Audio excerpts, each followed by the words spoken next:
Thanks for listening to the Drummers Weekly Groovecast. You can contact the show at twitter.com/DW Groovecast and through Facebook at facebook.com/Drummers Weekly Groovecast.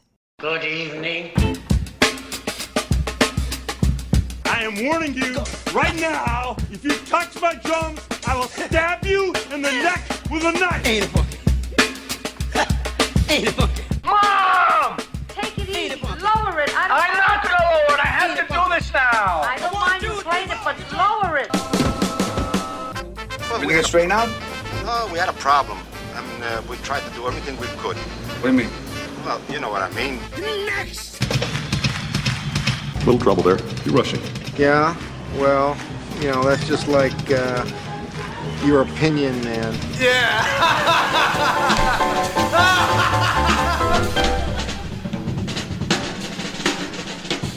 Hey there, John. We're back at it again. Glad to be in the hot seat once again. We're going to talk drums. We're going to talk drums. We're going to talk psychology as usual. Let me tell you, we've been getting some great responses from some non-drummers, man. Been getting messages, emails. Yeah, I think it makes sense. We, consciously made the effort to not be so drum-centric that we couldn't have other people grasping our opinions and rambling nonsense. Absolutely. And to that extent, let me go ahead and say this. We got a very pleasant surprise over the weekend. And I'm going to go ahead and throw it out right now. We want to send some big love to our listeners that are over at drumforum.org. Yep. Patrick Ferguson in particular giving us a nice plug, and we saw some really positive results from that. And we hope that more of you guys jump aboard and give us some feedback and hopefully gain from our weekly chats. Yeah, when you sit around and and you were still in the infancy of this whole thing, and you monitor your stats and you kind of look. It's very it's heartwarming. It does a body good to see those the downloads and the listens like move up exponentially. Yeah. I had no idea that it was going to kind of happen like that, but we're catching on, John. Yeah, I mean that's just kind of how you hope things happen.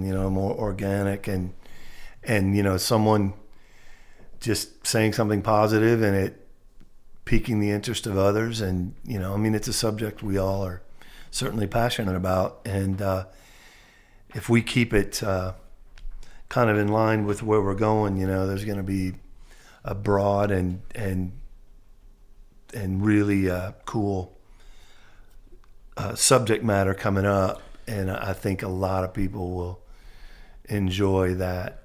Yeah, and even though we are keeping these topics broad, and perfect example is the main topic we're going to cover today. Have no fear, gearheads. We're going to talk some gear at the end of this show. Our segment today is going to deal directly with gear. I won't spill the beans just yet on what it's about, but all you gearheads are going to definitely want to tune into this one. Yep.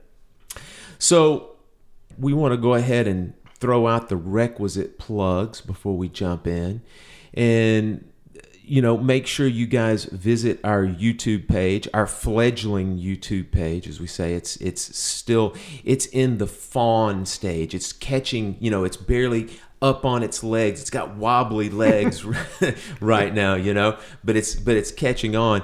We're of course posting the show on YouTube, but we are also putting some videos up there of the different segments and the different songs and underappreciated drummers and whatnot that we're talking about on each show, so that you can, it's kind of our one-stop shop, where you can go there. Yeah, and you can get all the information and media regarding the Drummers Weekly Groovecast.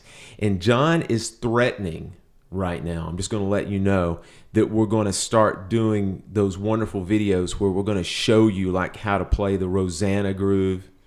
We're going to show you how to play Don't Stop Believing, because there's not enough of those videos out there. Yeah. it won't be of me. It'll be of Jeff Porcaro because that's already out there. Have you ever wondered about that? Anyone who kind of like doubled over and almost got sick thinking about me trying to replicate. John, this is my favorite. This is nonsense. my favorite opening line on a video. Okay, you got this drummer Jay is like sitting in front of the camera, and he's going to show you how to play the Rosanna groove. The first line is this: "People always ask me how you play the Rosanna groove." No, they don't ask you. They asked Jeff Porcaro when he was alive, and his videos are out there that show you how to play that groove. You know?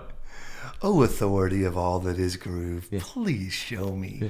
enlighten me. We need another drum cover of how to play "Give Blood" by Simon Phillips.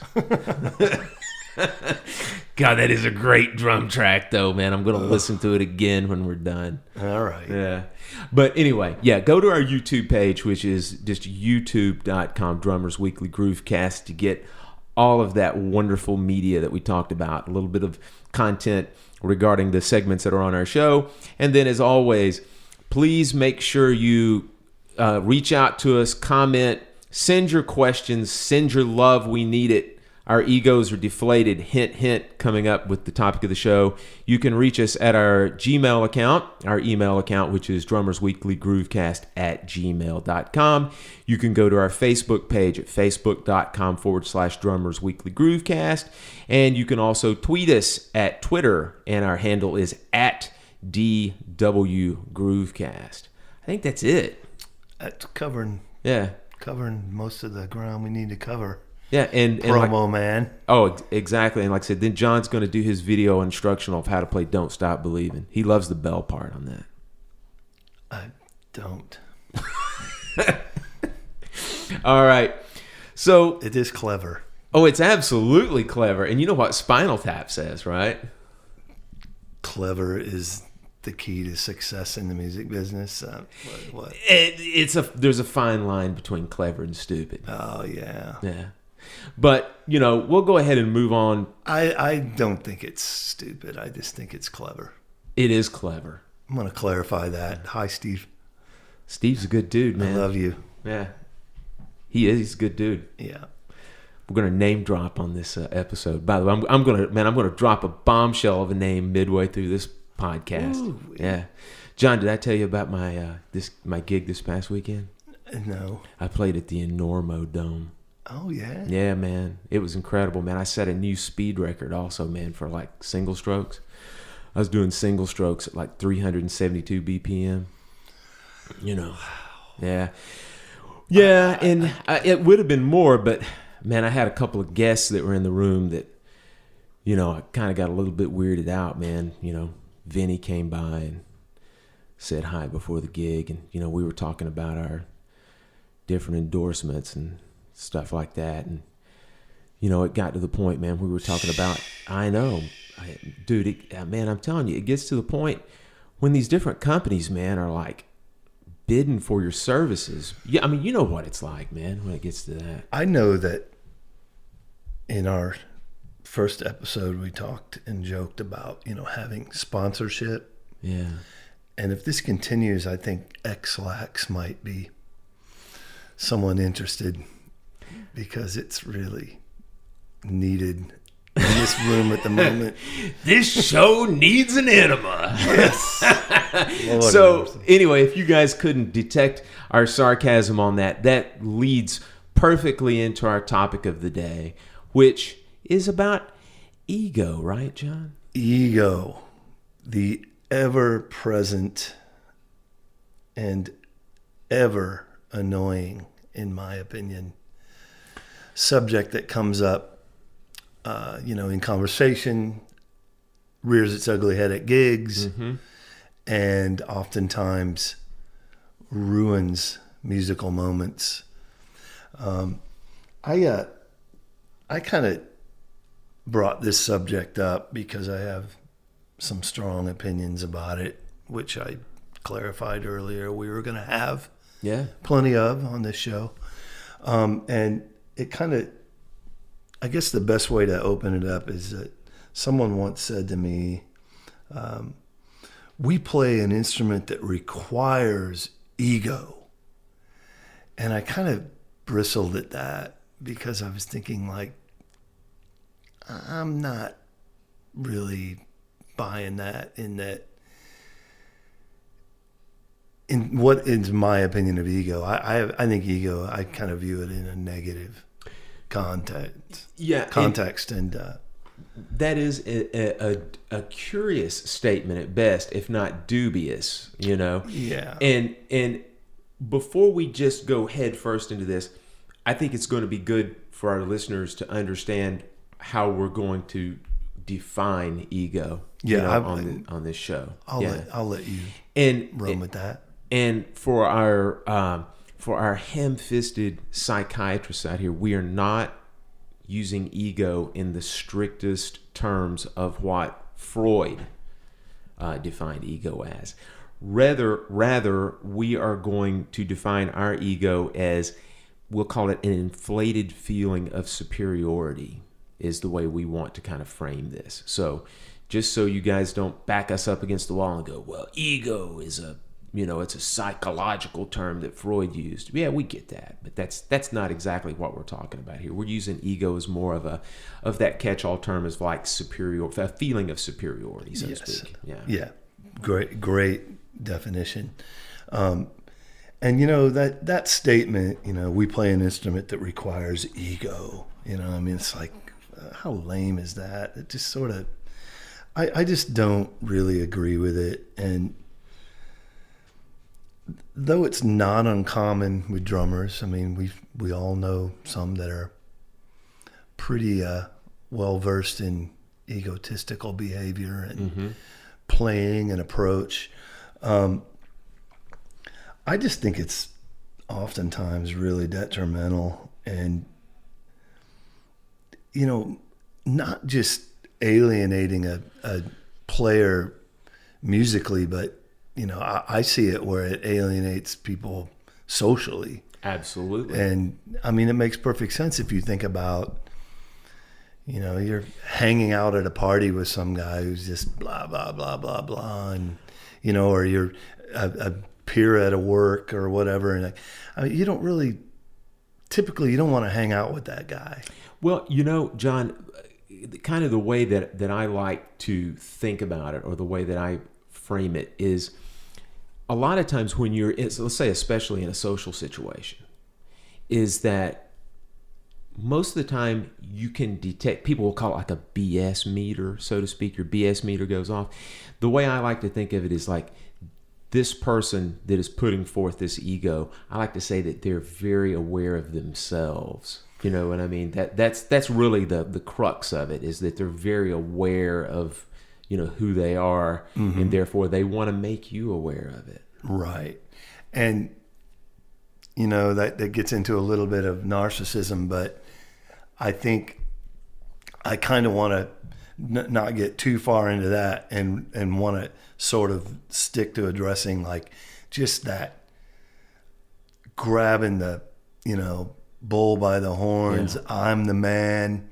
You better lock into what I got to do, and this is how it's going to be, and all that. That's kind of what I think is more detrimental to a player, right, by way of other people's perception and all that, because we all have our narcissistic ways. I mean, 98% of people on Facebook are dealing with some form of narcissism. They're posting a picture of this and that. I'm guilty of it. I get it. I mean, some people would say that 100%, of everybody who's got, the Facebook account, Twitter account, that stuff, including this show. Yeah. We're aware of ourselves, so to speak. Certainly. But I guess when we talk about ego of that magnitude, especially in a musical setting, it's the question that I often am kind of wrestle with is, does that ego truly serve the ultimate goal of creating music with others? And I can't, for the life of me, be convinced that yes, it does. It just there's no way, at a certain level and with players of like ability, that you can't tell me that having that as part of the equation where it's just dictating is really going to serve the music. I completely agree, and I can speak from personal experience from the simple standpoint that I know, especially earlier in my career and in my life, that I operated from a much more egocentric standpoint. And I'll address a couple of issues of why I think, or a couple of the main issues why I think ego is prominent in certain drummers. But for myself, the ego aspect of my playing was a weird sort of a combination of masking insecurity and also trying to sort of arrange my future. In other words, by arranging the future is arranging the way I thought a gig should go.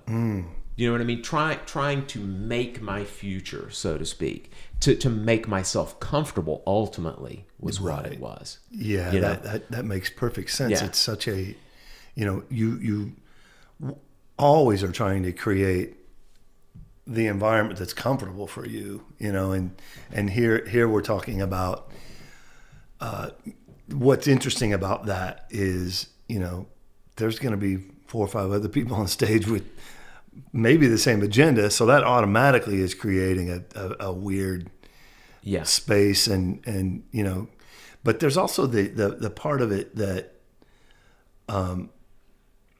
you can't. I don't think you can expect to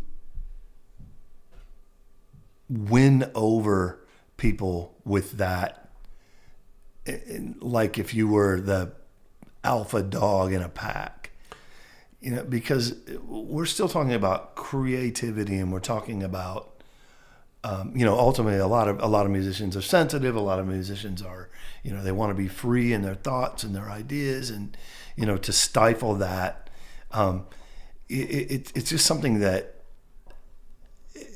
in the big picture is such a detriment and such a just like a wet blanket, on most settings like that. And I guess I'm bringing this up to say, hey man, think about, are you being perceived that way, or are you guilty of creating that? Yeah, and a couple of things about, you were saying about possibly being the drummer and leading, or being the alpha dog. Sort of by design with what we do, we are leaders. True. But there's a big difference in leading with a forced and heavy hand versus leading through confidence and like natural ability. Mm-hmm. Now, you can force your way in with the old egotistical heavy hand, and it's my way or the highway, and it gets you immediate results one way or the other. The majority of the time, it's the other, which is you get some brushback, you get blowback. Sure. Especially over a little bit of time, you're going to get some blowback. But if you take a little bit of the kinder, gentler, longer term approach of like, look, here's my ability. This is what I can do. This is how I do it. And I'm confident in what I do. You will generally garner a lot more respect and serve the music, which is ultimately what this podcast is about. Mm-hmm. Is about serving the music, serving these other band members that you're with by stepping back from that ego and allowing your abilities and confidence to actually lead the way and serve the music. Right. Yeah. And one of the things that I was hinting at before when I was saying that, speaking from experience of, trying to form and shape this gig to make my comfort zone, that is also the surest way to not be in the moment, and again, serve the music. When your agenda is always looking forward, so to speak, to make yourself more comfortable in this musical situation and to force the music to go a certain way or the other, that is certainly not being present and actually making music and being inviting toward the other players. Right. And along those lines too, like look at me, check me out, look what I got to offer. That is also not allowing you to, focus on what's happening and creating magic moments that we all live for musically. It's just not going to happen because you're so locked into something that has nothing to do with that. Right. It's so hard to, consistently, as you like to say, create magic moments, even when you are completely and totally present and, and I don't want to say devoid of ego, but have at least checked your ego. It's hard enough to consistently reach that level, much less throwing, that ego, that bravado, that kind of thing out there that will certainly block that. Yeah. Well, I mean, there's a couple people come to mind, and I'm certainly a fan of both by way of their abilities and that. But I was thinking about this, and I was thinking, like, if you take Buddy or Ginger Baker are two examples of amazing drummers, completely out of their mind, otherwise, just massive egos.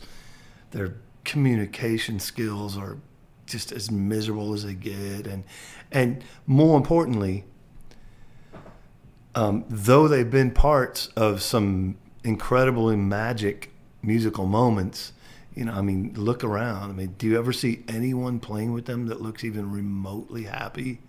And I kind of think about that. I'm like, man, in a long-term sense, and you're thinking about career, and you're talking about working with different people, and you might not be in the same band in your whole career, or do you want to have that reputation, or do you want to create that feeling on stage, or do you want to be the guy who's just like, I just don't care what you think, because this is how it's going to be, and I'm locking it in, and y'all better just get with it? No, that's not a good plan in sustaining a career, in my opinion. So, John, are you saying that you don't believe in the great Colonel Parker's advice to Elvis? No. Which was, you ain't got to be nice to the people on the way up if you ain't never coming down. Yeah, because eventually everybody's going to come down at some level. Or if you are not aware of that going up, you are going to create monsters that will do everything they can to bring you down. Right. And we don't need that in this business. Well, I don't need enemies in this business that are looking to tear me down. It's hard enough. You're exactly right, because we're talking, these two guys you just mentioned, they are more than one in a million from the standpoint of the abilities that they've got and the ability that they did to create magic moments, even with this horrific veil of ego. Because like you mentioned before, once you get past just their natural abilities, does anybody really have that many nice things to say about them past that? No. I mean, you'll kind of hear people wax poetic about Buddy from time to time and say he was a big old teddy bear, listen to the tapes. Look, we all know plenty of guys who are people who are, utterly charming when necessary. Yeah. There's just no, and I think a lot of times egomaniacs have that ability at the drop of a hat to be kind of like addicts are, and like the same kind of thing. It's all this sort of self-serving agenda. Well, when you need to have your best face forward and charm the pants off someone to get what you want to get, well, yeah, of course you're going to have that. And the like in Buddy's case, the people that I've seen wax poetic about him are the few people that he really respected and looked up to. Yeah. So let's to get to the real meat of it. Let's go talk to the third trombone player from 1968. Right. And that might be a little more truthful about his real personality or his real approach to people. And so I love Buddy, man. Don't get me wrong. Would I ever want to work for him? No. Yeah. Do I think his just my way or the highway approach seemingly 100% of the time is really a great thing for a musical setting? Probably not. Yeah. But, man, I've thought a lot about this subject. And, I mean, personally, I want to be the opposite of that. And what I mean by that is I don't have any desire to be intimidating or uncompromising and have people fear or resent me. I mean, just as a human, I hate that. I would hate that someone feels that way about me. And look, I'm not perfect. I mean, I know I've rubbed people the wrong way. And, sometimes I might be like, no, this is how it's going to be. Or, but in general, that's just not how I want to be perceived. And, I mean, man, I as a drummer, I've always viewed it like, man, I think there's more to be said for and more to benefit from being like inviting and to be, embraced. And that's not to say you don't do your job without, confident. You should be confident. You should be secure in your ways. You should be able to communicate effectively, even if it's a disagreement. All of those things, you can't just be a pushover. But, to be trusted and to be an asset, to be viewed as an asset and a team player. I mean, man, I want to be that unshakable foundation. I want to be that fluffy, comfortable cloud you float on all night. I want to be consistent and selfless and be more of a strong, silent leader, not a, just putting your fist down kind of thing. And man, from my experience, things get way better musically if you are in that place. And that's just something that I guess I'm encouraging people. And I'm talking to you, egomaniacs. And look, I know a lot of you know who you are. Just try it. Just look at things a little differently. Look at, the reality of I can be all that I want to be as a drummer with a completely different approach. I'll tell you this, I feel better leaving a gig. How could you not? I know there's the rare individual that just like, I don't care what anybody thinks. Mm-hmm. And, and when I say rare, I mean rare. Because we're humans, man. And that just, you want approval. You need approval. You want camaraderie. You want communication. You want connection. I mean, man, look at Facebook again. There's a perfect example. I mean, look, some people are like, Facebook's annoying, blah, blah, blah. I love that crap because I've connected with people that I never would have otherwise. And I've gotten to know people and where they're coming from way more. Sometimes, maybe not in a real positive way even. Right. Like their politics or their, approach to life. Maybe I'm like, hey, man, that's someone I'm not that interested in being that close to. But we want to connect. So just being this brazen, unfeeling individual, man, especially in a creative setting, I just don't think it's really in your best interest. John, while we're on this exact point that you're making here, I'm going to do what they call in the broadcasting business a callback. And I'm going to call back to our first episode of Stage Bullies.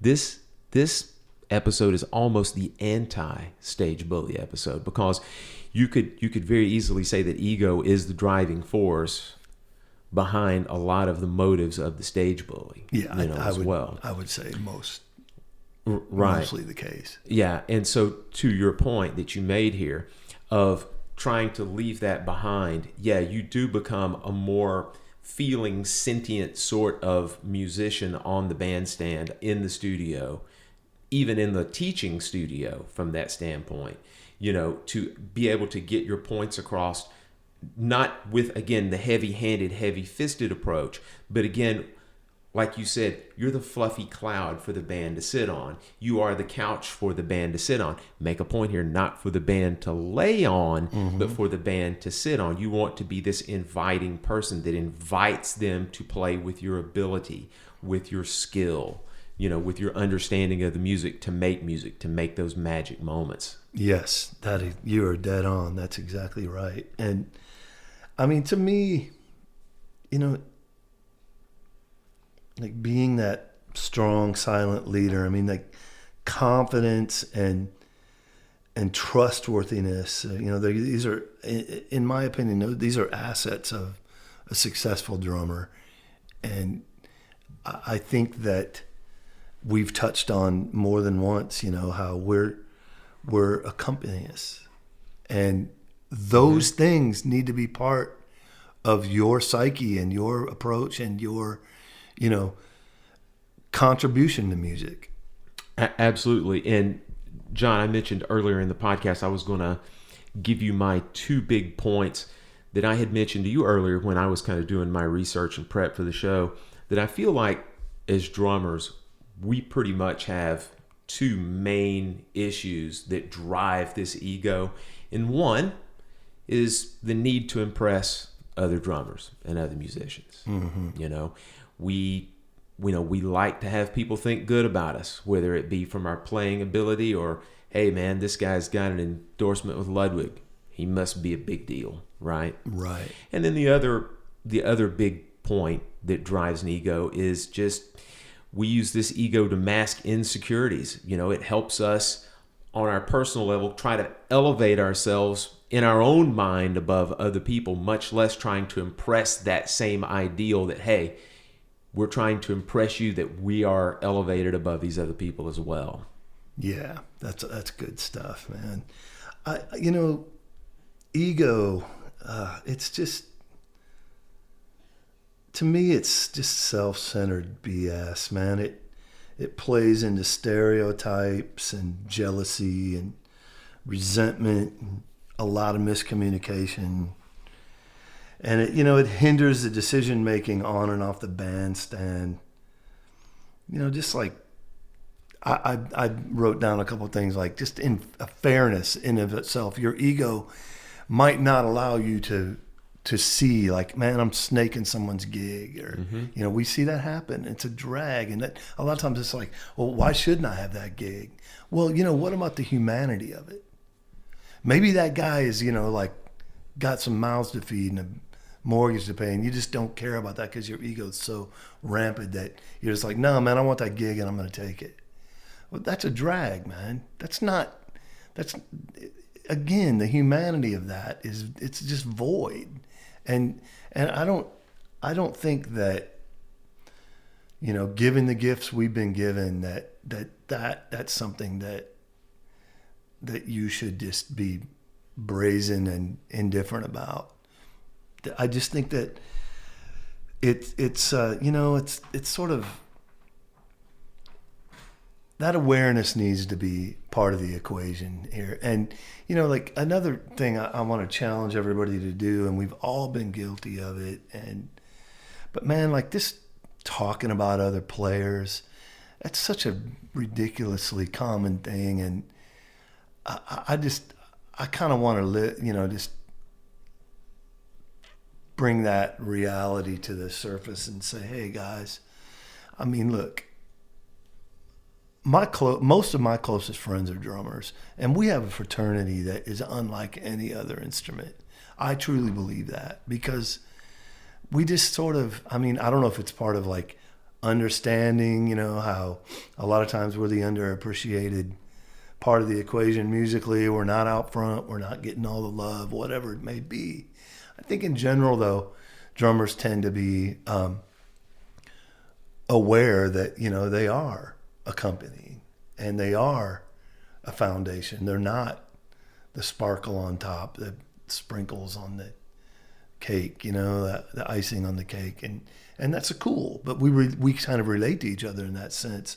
So it's like, let's just make a concerted effort to embrace and lift and support and really speak positively of each other, because there's plenty of people that aren't. Oh, yeah, well, You know, and we're always getting dogged. It's always our fault if something doesn't feel right, or if it's something, you know, we're always catching the crap, even though it might not be true. But let's be each other's advocates, man. oh yeah, the backbiting thing, man, is boy, that is a serious pet peeve of mine, man. Yeah. You know, and Again, there's an insecurity at its finest. insecurity, comparison. You ever heard what's the old saying, like, comparison's the thief of joy? I think it was true. you know, yeah, it was credited, I believe, by Teddy Roosevelt, I think it was. But yeah, it's one of those things where, yeah, that's another thing that leads to some crazy backbiting, some crazy ego-driven things. Yeah. You know, when guys want to compare themselves to other players, and why this guy's got this gig, and you know why I we don't have it. We all could be better stewards of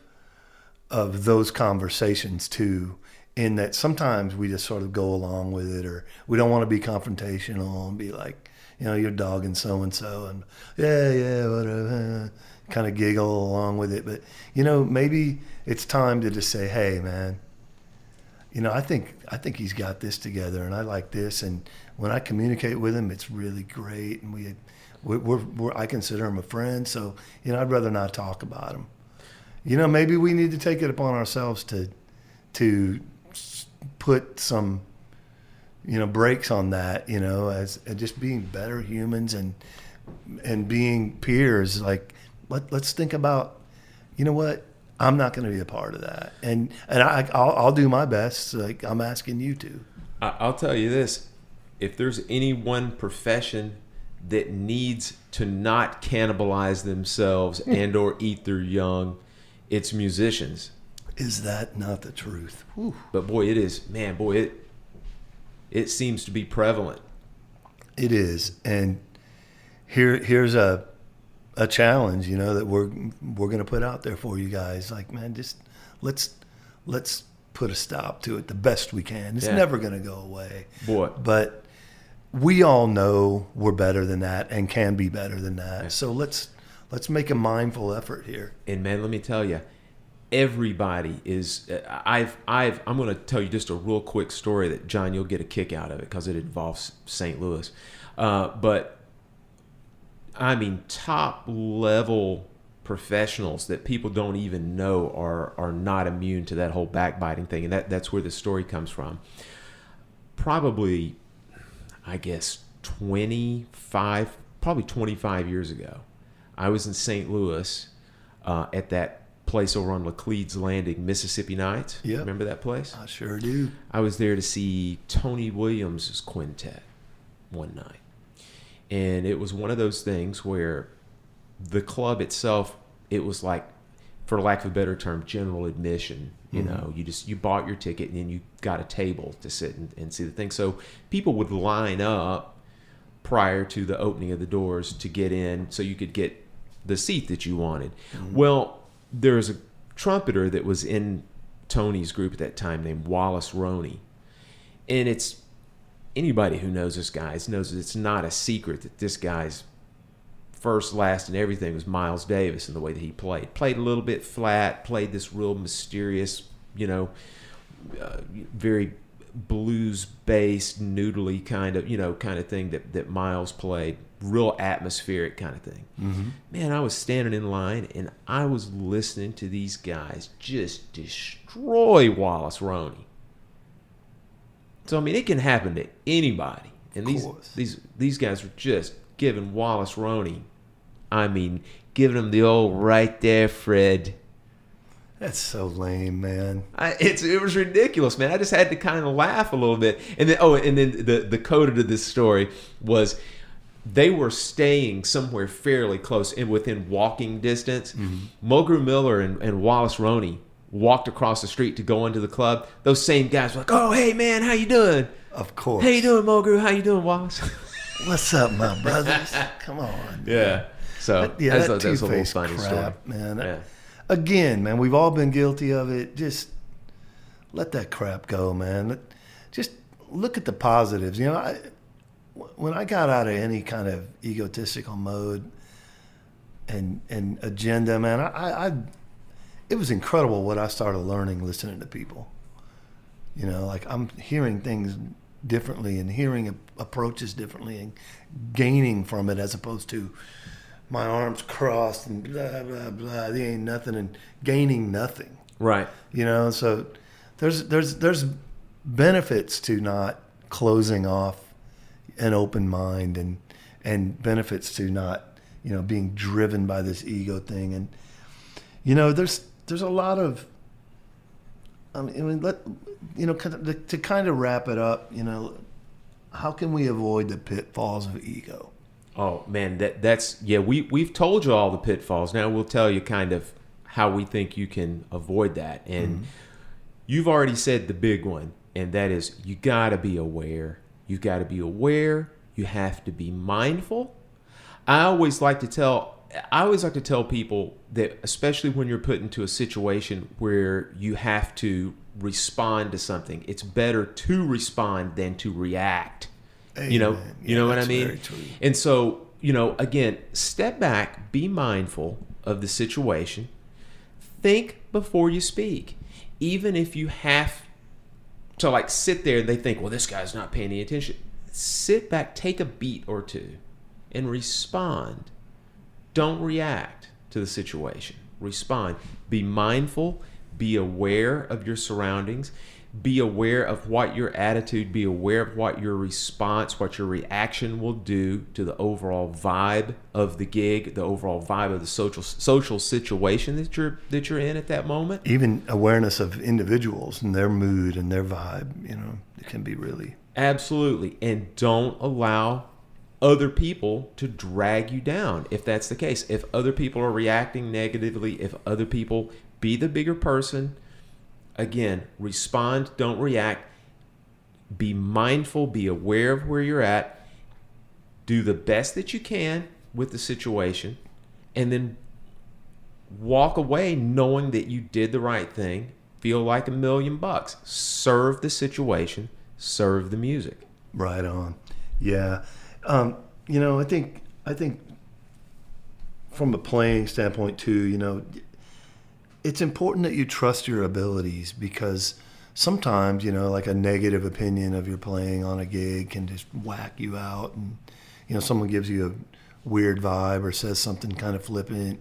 Just trust your abilities and, you know, be respectful and accommodating. But I think that from my experience, you know, when you're talking about a lot of opinions on stage and an approach to music, whatever the genre is, the style, you know, I think it's important to kind of explain your opinions to people you work with if you're going to discuss it, you know, like explain your opinions about your approach and how you approach things, and, you know, your goal as a timekeeper regarding tempos and feels and volume. I mean, just communicate, you know, like, hey, here's where I'm coming from. And you can be willing to listen. You have to be willing to listen to other people's opinions about it too, and maybe sometimes they might, you know, hey, I'll give it a shot, or sometimes you'll be like, man, I really feel strongly about this, like that tempo, you know, it just loses all swing, and as the backbone, you know, I'm not comfortable with that.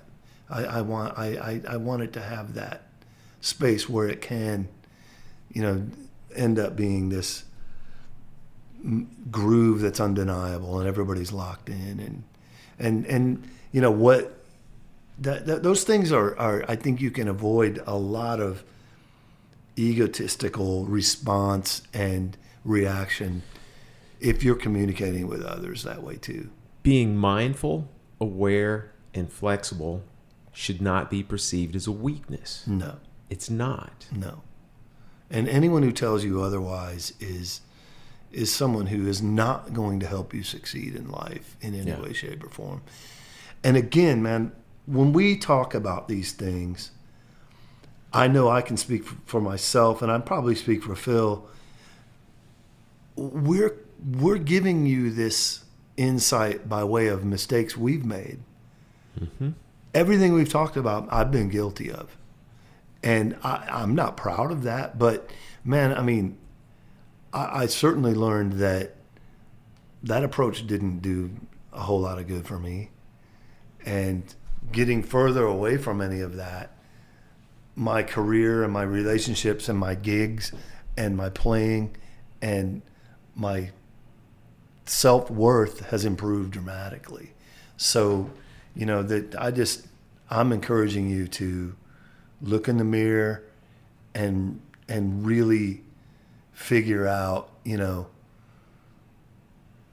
that ego is just it's a detriment, and that's all there is to it. It's a means to an end. Yeah, but it's not in this business and in this approach to what we do, and the give and take and the push and the pull. You gotta check it.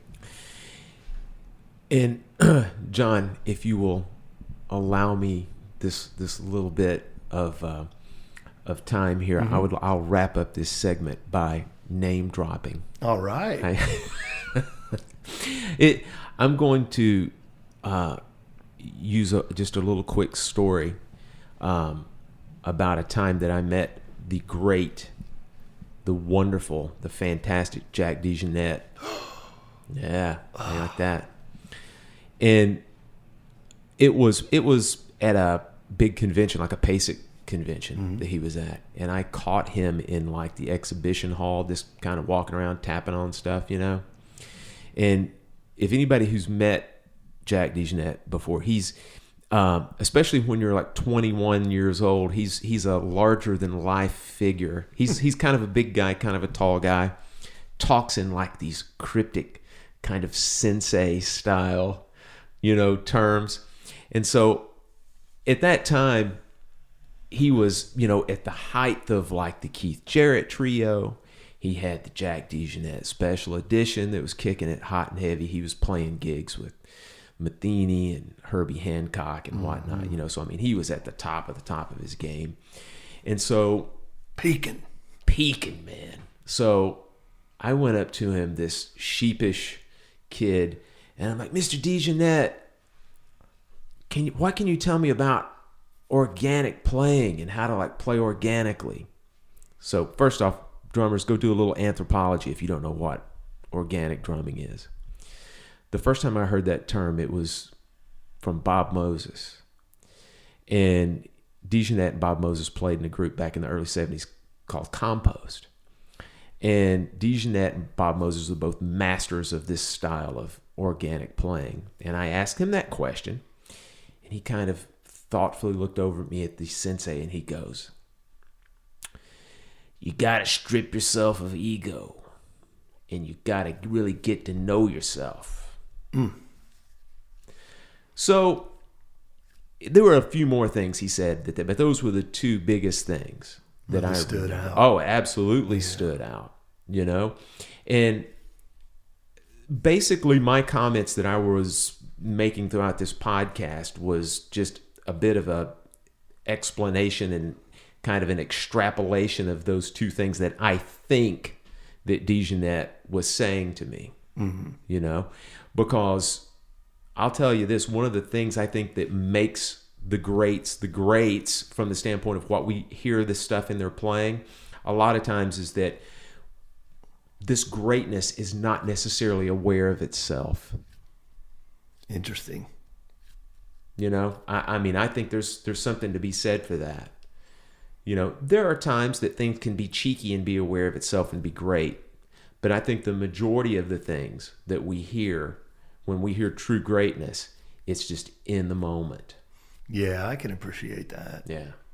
It's kind of like, you know, like the little thrash drummers that they're really not supposed to be able to play what they play for like 2 hours, you know? Right. Yeah. It's kind of like a really heightened, you know, version of that with someone like Jack. Like, you're not really supposed to be able to do that.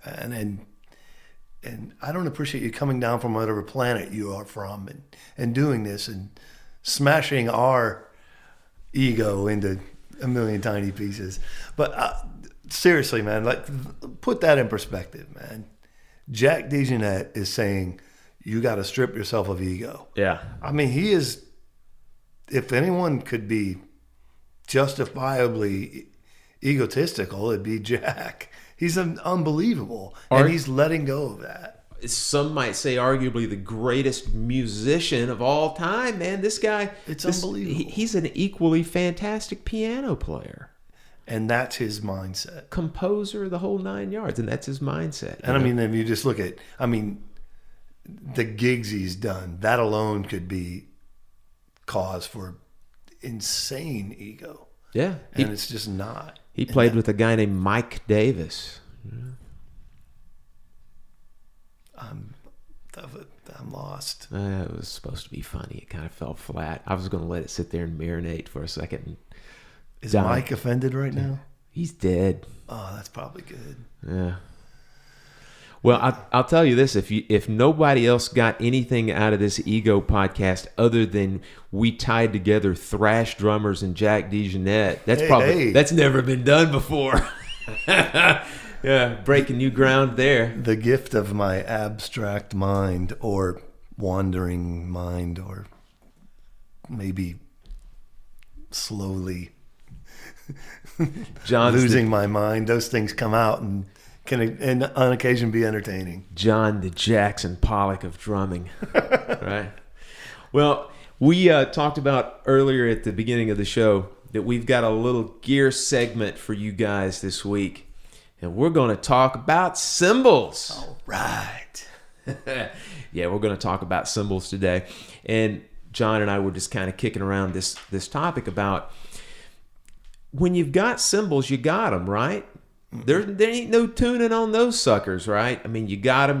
And so it's really important that you have the proper cymbals for the proper application, for the proper gig, since not a lot of tuning done there. You can do the old hack thing. You can throw a chain on that cymbal and give it a little bit of a sizzle, but that doesn't change the characteristics of the cymbal. That's for sure. Or the playability by way Right. of certain approaches. Yeah.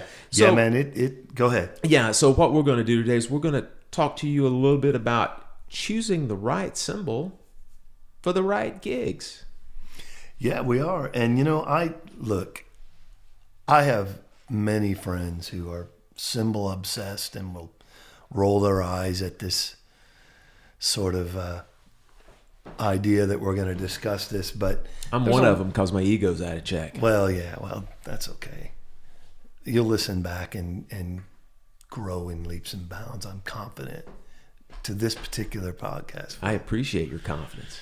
Well, anyway, again, I know a lot of you guys are really locked into having a million different cymbals for a million applications, but there's plenty of people who don't really think along those lines, and it really can make or break a gig and your vibe and your sound, and even sometimes how people perceive you, as a player. But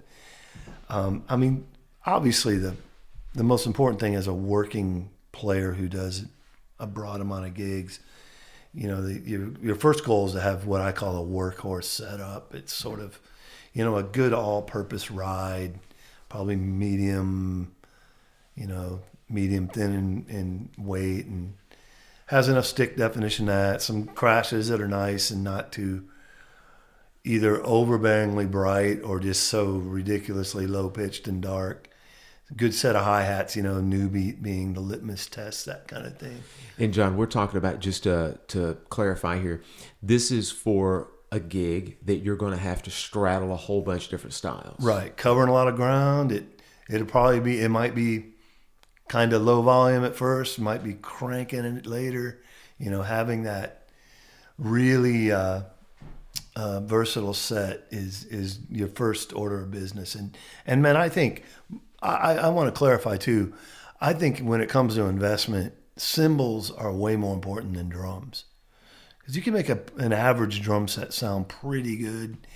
You can't make intermediate cymbals sound great. What I tell people is, you can make a $10,000 set of Gretsch USA Custom sound like crap. Yeah, that's true. with bad cymbals. That's very true. You absolutely can. Though your overall sound will just be destroyed, and vice versa. You can take a beginner level or a midline kit and have some really nice sounding cymbals and elevate that kit to a new level. So true. That is a great point.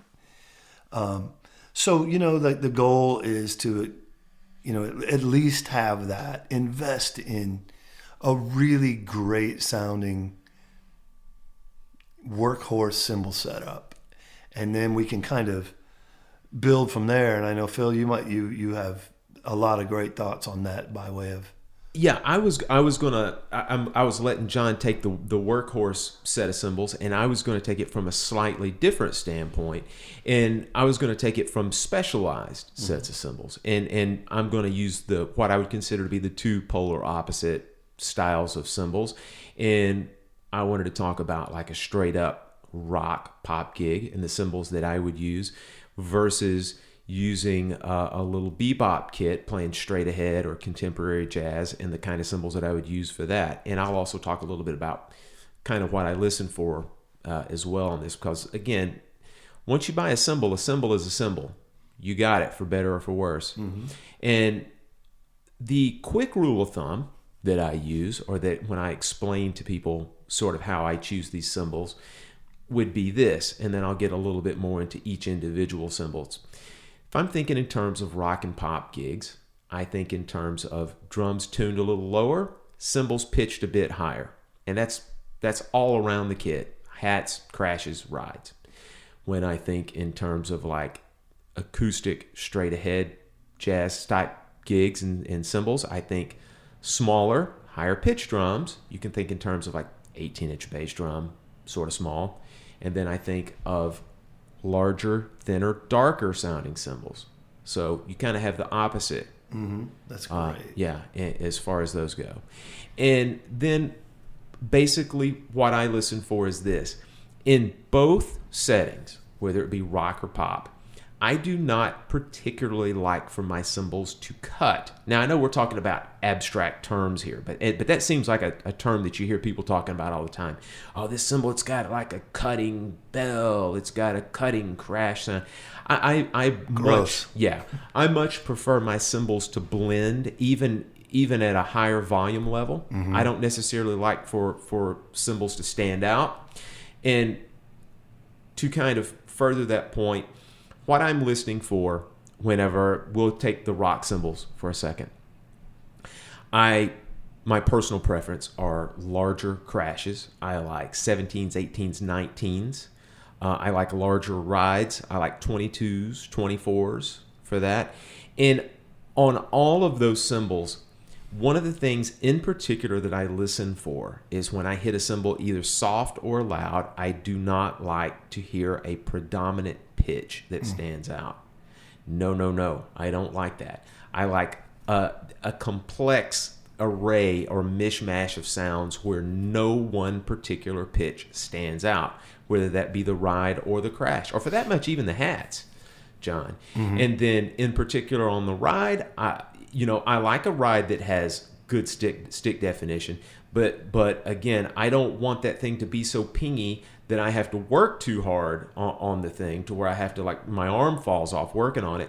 Because, when you get the full band involved, these overtones, undertones, again, that are not these strident overtones or undertones, but these warm, washy overtones, they, again, blend in with the band, and your stick sound will come out, it will come out with the rest of the band or come out over top of the band. Not in a cutting way, but in a blending way.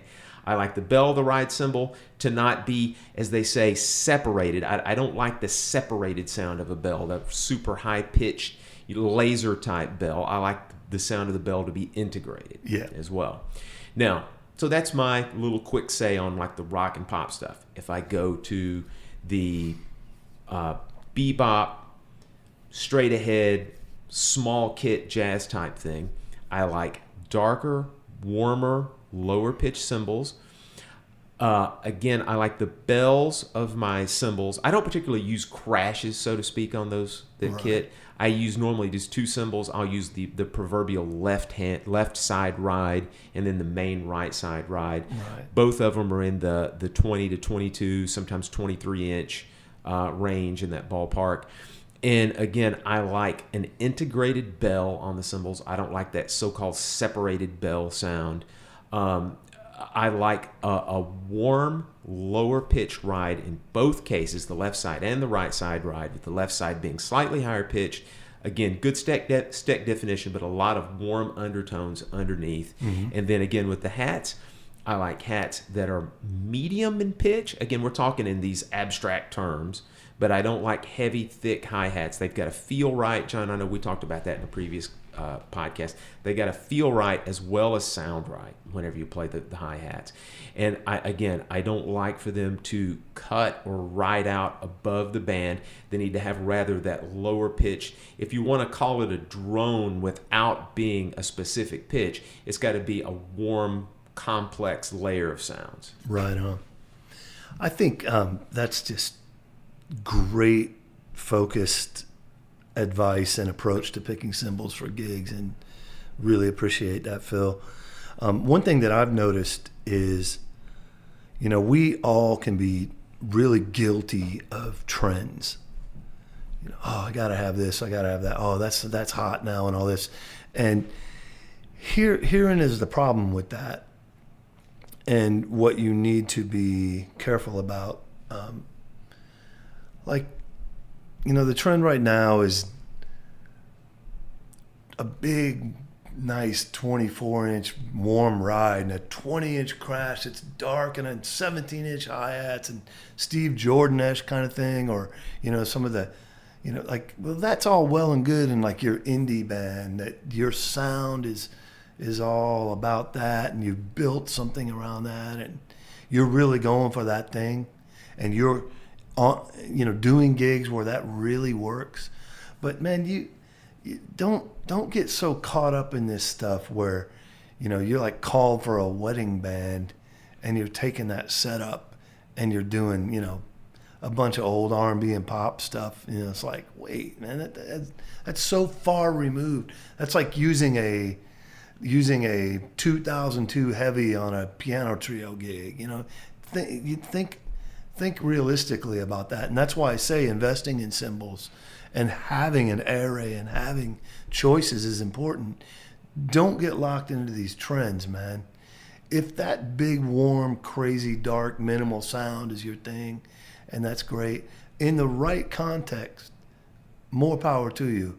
But have some options to get you through some other things, because unless you're on the road with your band and making it and doing well, we're going to be doing diverse gigs, and just think about that investment, and think about how you are approaching, your selection with cymbals for a gig. It's about being a pro and knowing the difference.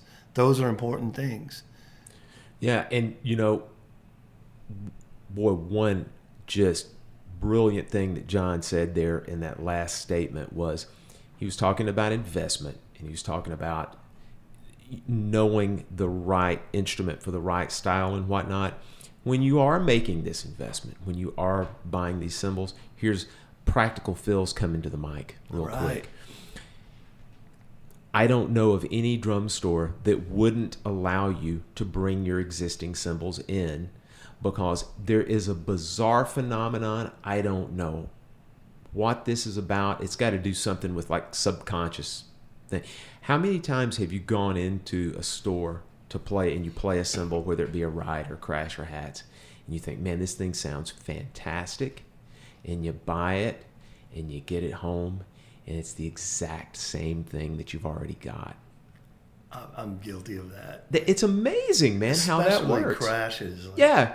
How do I end up with 4 18-inch crashes that sound the same? Sound exactly the same. It's stupid. Now, there is some benefit to that, but especially when you're trying to actually get something that's a little bit different that complements the rest of your set, I think it's a good idea to talk to the store manager or owner and say, hey, man, I've got my cymbal bag out in the car. I just need to bring it in and put them up on stands and make sure I'm not buying the same cymbal again, unless you're wanting to buy the same cymbals, all I'm saying. But yeah, I've been guilty of that before. When you go and you're looking for a different sound, looking for a different ride, you go into a shop and all of a sudden you buy the exact same thing. Yeah, man, that is I've made that mistake a few times. And also the weird phenomenon of it sounds amazing, and then you get it on a gig and you just don't connect with it.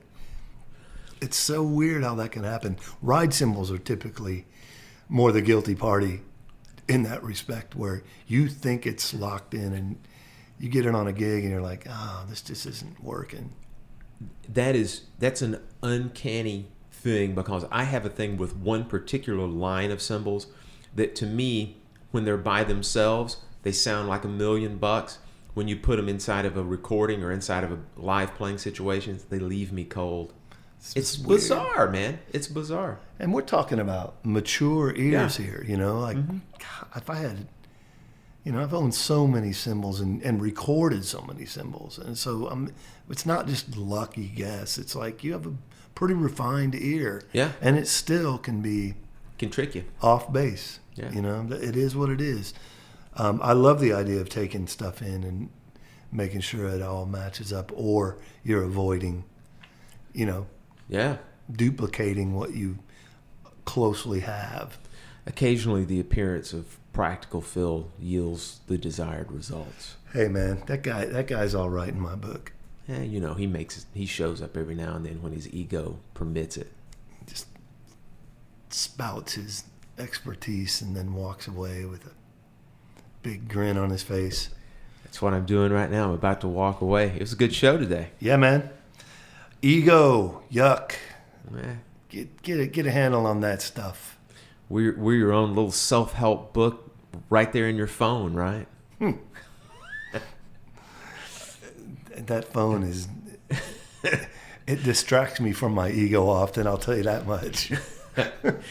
All right, John, I think we've done enough damage for the day, or for the week, actually. Let's say that. Right? I like it. Yeah, we are weekly. We're weekly, and we know you guys wait on bated breath every Monday, right? Let's hope so.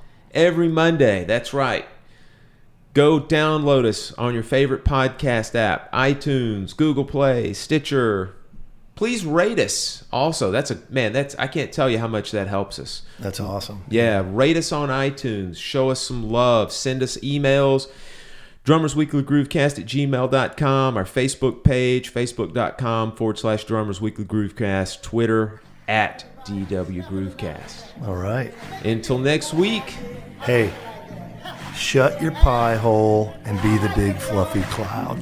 Okay? Bye.